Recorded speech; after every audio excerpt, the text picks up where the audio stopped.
Hi! Hello! ఎలా ఉన్నారండి అందరూ? నేనైతే మస్తున్నా. ఇంకా అందరికీ 2 శ్రావణ శుక్రవార శుభాకాంక్షలండి. నేనైతే పూజ ఇలా చేస్తున్నాను. మీరు మీ పూజని ఎలా చేసుకున్నారో నాకు కామెంట్ బాక్స్‌లో కామెంట్ చేయండి. చక్కగా చదివేసుకుందాం అలా సరదాగా. ఇంకా ఉదయాన్నే లేచేసి చక్కగా ఇంటి ముందు ఊడ్చుకొని, చల్లుకొని, ముగ్గేసేసుకొని, ఇల్లు, వాకిలి అంతా చక్కగా క్లీన్ చేసుకొని దేవుడికి పూజ చేసుకుంటే ఉంటది మనసుకి చాలా ప్రశాంతంగా ఉంటుంది. అండ్ ఇప్పుడు సీజన్ కదండీ! ఇక్కడ కూడా చాలా పూలు దొరుకుతాయన్నమాట. సమ్మర్‌లో ఎక్కువగా ఏం దొరకవు కానీ, ఇప్పుడైతే చక్కగా అన్నీ దొరికేస్తాయన్నమాట. ఇంకా మా ఆయనైతే చక్కగా మందార పూలైతే పట్టుకొచ్చారు. ఆయన వెళ్ళే రూట్‌లో ఉంటాయన్నమాట అక్కడ. నేను వెళ్ళడానికి కొంచెం టైం పడుతుంది కానీ, తనైతే డ్యూటీకెళ్ళి వచ్చేటప్పుడు పట్టుకొని వస్తారనమాట. ఇంకా నేనైతే చక్కగా పూలతో అలంకరించేసుకున్నాను దేవుని, అమ్మవారిని. అండ్ చూస్తున్నారు కదా పక్కన దుర్గామాత కూడా ఉంటుందన్నమాట. దుర్గామాతకి అండ్ ఇంకా అన్ని దేవుళ్ళకి చక్కగా కలిపి పూజ చేసుకుంటున్నాను నేనైతే. పిల్లలనైతే చక్కగా స్కూల్‌కి పంపించేసి ఇంకా ప్రశాంతంగా చేసుకుంటున్నా.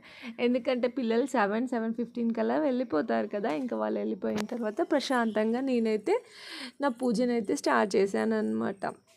నేను ఫస్ట్ టైం అనమాట వరలక్ష్మి వ్రతం చేసుకుందాం అనుకుంటున్నాను. అంటే నార్మల్‌గా కలశం అట్లా ఏం పెట్టను. నాకు అట్లా అవేమీ తెలీదనమాట. ఎందుకంటే నేను పెళ్ళైన తర్వాత మొక్కుకున్నాను. తొందరగానే ప్రెగ్నెన్సీ కన్ఫర్మ్ అవ్వడము, ఇంకా తర్వాత వీలవ్వలేదు. ఇంకా పిల్లలు చిన్న పిల్లలే. సో, వాళ్ళు వాష్‌రూమ్ వెళ్ళినా ఇంకా వాళ్ళు డైరెక్ట్‌గా వాళ్ళ పనులు వాళ్ళు చేసుకోలేరు కదా! అందుకని నేనైతే మొక్కుకున్నాను. పిల్లల పనులన్నీ డైరెక్ట్‌గా వాళ్ళు చేసుకున్నప్పుడు నేను ఖచ్చితంగా ఒక 5గురికి, ఓ 10 మందికి వాయనం ఇస్తాను తల్లి అనేసి మొక్కుకున్నాననమాట. అందుకని ఇంకా నెక్స్ట్ వచ్చే శుక్రవారం అయితే నేను కొంతమంది ముత్తైదులకైతే వాయనం ఇద్దాం అనుకుంటున్నాను. నాకు తోచినట్టుగా, అంటే నాకు తెలిసినట్టుగా. ఎందుకంటే చిన్నప్పటి నుంచి మా అమ్మ అయితే ఎప్పుడు వరలక్ష్మి వ్రతం చేసుకోలేదు.